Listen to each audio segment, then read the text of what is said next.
हे बघा, अक्षय शिंदे या आरोपीला आत्ता एन्काउंटरमध्ये त्याचा मृत्यू झालेला आहे। जो अक्षय शिंदे बदलापूरमध्ये लहान मुलींवरती चुकीच्या पद्धतीने घृणास्पद वागणूक त्यांनी केली होती आणि त्याच्यामध्ये तो आरोपी अटक होता। त्यांना नेत असताना त्यांनी पोलिसांवर गोळीबार केला, राऊंड केले। पोलिसाच्या मांडीला जर गोळी लागली असेल तर पोलिसांनी जर त्यांचा एन्काउंटर केला असेल तर माझ्यासारखा माणूस त्या पोलिसांची बाजू घेणार। आणि मला एवढंच म्हणायचं आहे, निसर्गाने दिलेला हा न्याय आहे। हे बघा, विरोधक दुतोंडी सापासारखे वागतायत।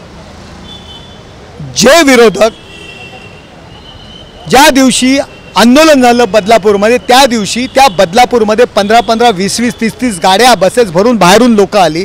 त्यांच्या हातात लाडकी बहीण योजनेच्या विरोधात फलक दिले गेले आणि त्या ठिकाणी ताबडतोब फाशी द्या अशा पद्धतीची मागणी या विरोधकांनी केली। त्या विरोधकांनी केली आणि आज कुठल्या कायद्यात ताबडतोब फाशी दिली जाते? परंतु आज जर त्याचा एन्काउंटर झाला तर त्या आरोपीची बाजू घेत आहेत। शिक्षण संस्था चालकांवरती या गोष्टी टाकतात।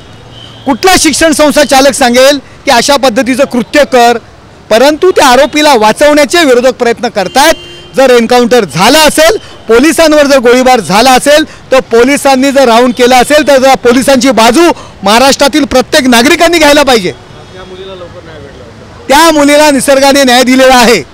आणि मी जेवढी इन्फॉर्मेशन घेतली आहे त्याच्यामध्ये पोलिसांवरती त्या आरोपीने गोळी चालवली, 3 फायर केले, त्यातली एक गोळी जी आहे ती पोलिसाला लागली आणि त्याच्या रिटॅलिएशनमध्ये पोलिसांनी त्याच्यावरती फायर केला असं कळतंय। तर विरोधकांचं कामच आहे विरोध करणं। आता ते काय म्हणतात त्याच्यावरती मी नाही बोलू शकत।